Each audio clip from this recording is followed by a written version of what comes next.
If you're about to buy a Glock, SIG, Hellcat, stop. Last week, I was standing at the counter with a Glock 19 in my hand, card already out, and something didn't sit right. Don't swipe your card yet. I've done this too many times, telling myself I was making the smart call. Safe pick, proven name. Feels right until you actually run it. Or carry it long enough to notice that one thing you can't ignore. Not a failure, just enough doubt to stick. That's how you end up trusting something you shouldn't. Because the guns that fixed that for me, they weren't the popular ones. They were the ones sitting off to the side. The ones nobody argues about. So this is different. 7 underrated 9mm pistols that beat the popular choices people keep defaulting to. Not on paper, under pressure, real use, no excuses, and one of them replaced a carry gun I thought I'd never question. If you're about to spend real money, don't rush this.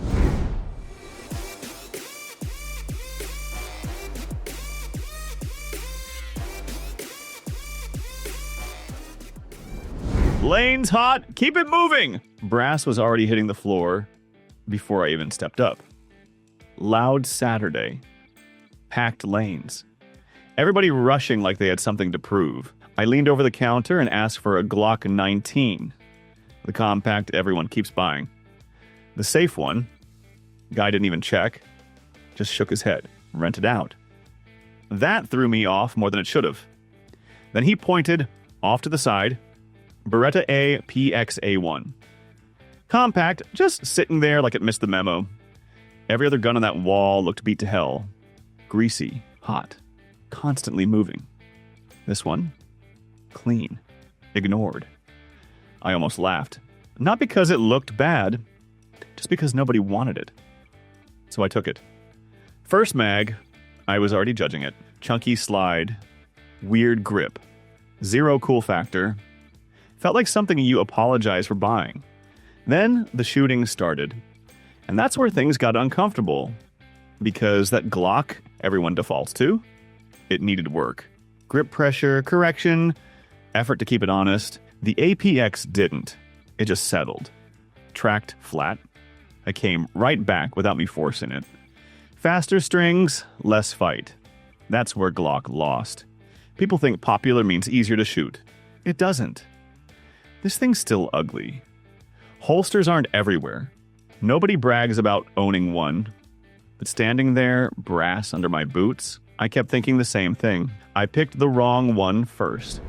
I caught it in a moment I wasn't even paying attention, just picking it up, running it without thinking, and then stopping halfway through like something didn't add up. The Canik MC9 Prime felt wrong. Not bad, wrong.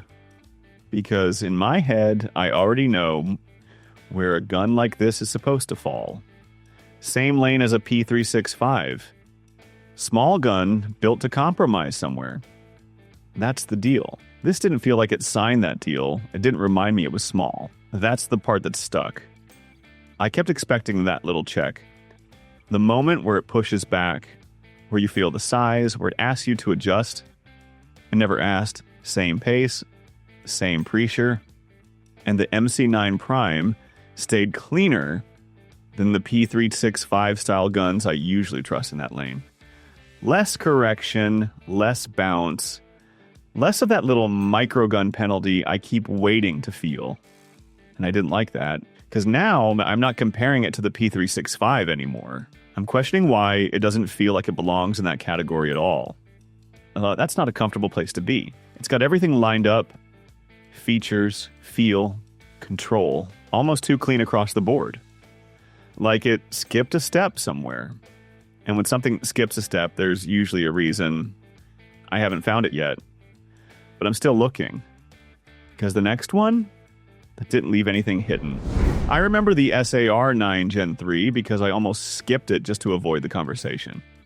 Austin, old street shop, wood floors creaking, glass case scratched to hell.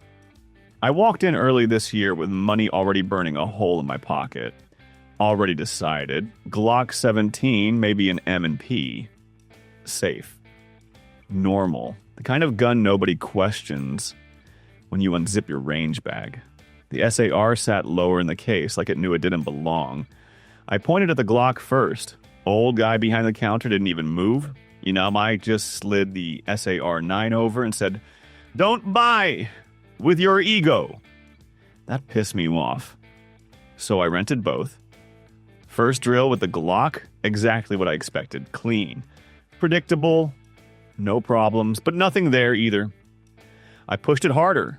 Faster strings, sloppier grip, and I could feel it. Not failing. Just needing more from me than I wanted to give. That was the moment. I switched. Second string with the SIR-9, I didn't baby it. Same pace, same pressure, and it just held together. Sights came back without me dragging them there. Grip locked in like it had something to prove. This felt like the gun I thought I was buying. I still don't love the name. Still don't feel like explaining it to guys who shop logos. And yeah, support isn't Glock deep, but I remember setting that Glock back down and just getting irritated. Almost paid more just to feel normal. And what came after that? That wasn't even a choice anymore. Man, I'm tired of these things. A buddy of mine said that, like he didn't want to admit it. We were standing outside after a long day, and he kept adjusting his shirt. Same way I've seen guys do all day without realizing it. He's carried for years. Hellcats, P365s, Shield. Every right slim gun you're supposed to trust. They look perfect, he said, until hour 8. Then he handed me the IWI Masada Slim. I didn't say anything at first, just took it, felt it, already knowing why most people skip it. No hype, no noise, not the gun anyone recommends first. He told me he almost didn't buy it either, but then he lived with it. Not range time, real days, long hours. And that's where things flipped. Because those popular slim guns, they're fine for a while. Then the adjusting starts, the digging, that constant reminder sitting on your hip. The Masada didn't do that. That's where it beat the popular ones for him. Not on the counter, not in the comment section, but after a full day, when every little annoyance starts charging interest. It just sat there, lower, more natural, like it stopped asking for attention. Comfort isn't about size. It's about what doesn't bother you after 10 hours. Still, I still don't know if that's the gun or just him, because the next one, that wasn't subtle at all. That one forced me to make a call I didn't want to make. I almost skipped the Grand Power K100 completely. Years ago, I'd barely heard of it. Didn't care. Looked like another random European pistol trying to fight for attention in a market that already decided what mattered.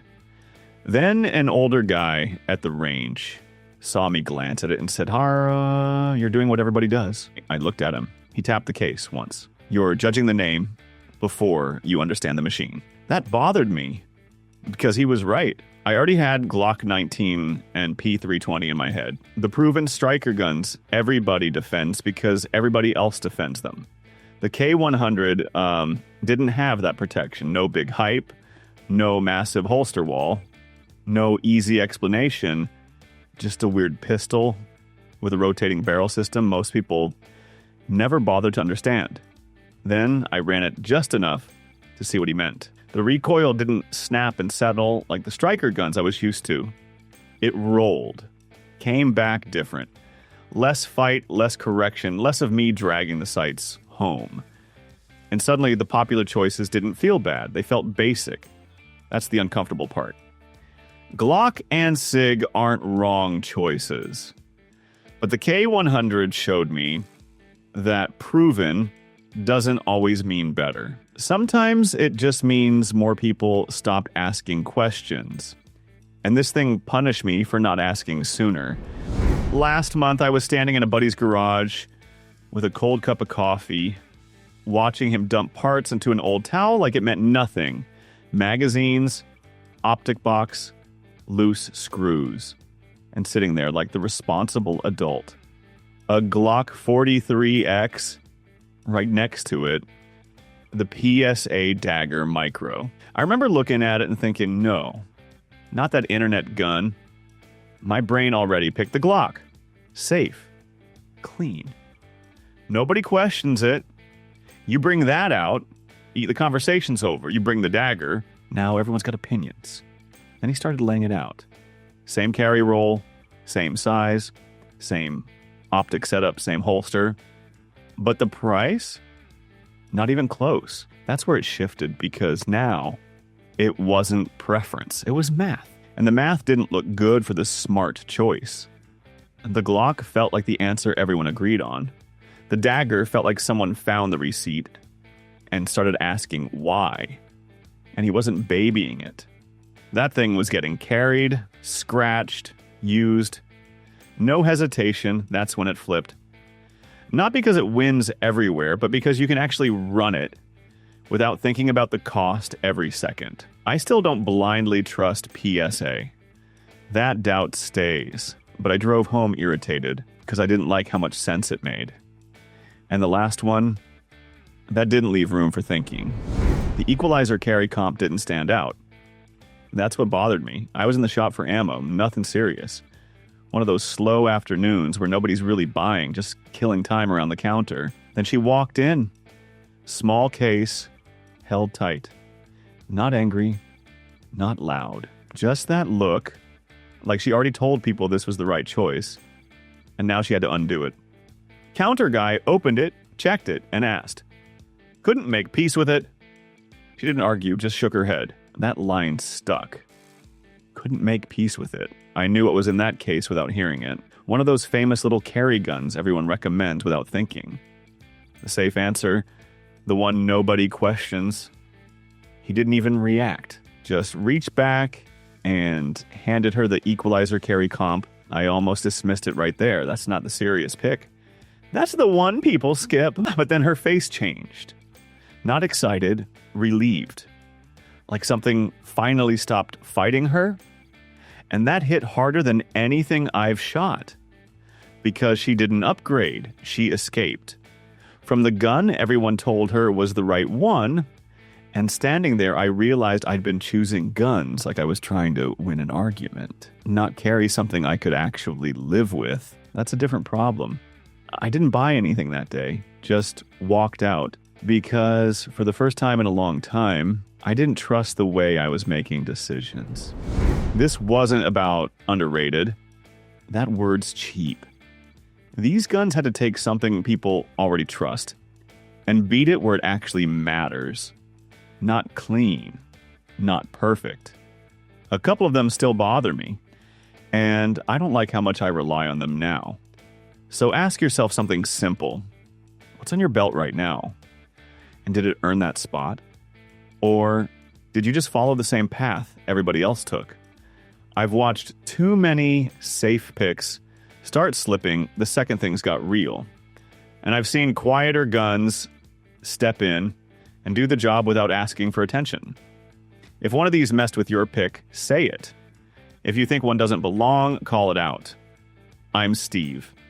And I still don't trust the guns people recommend the fastest.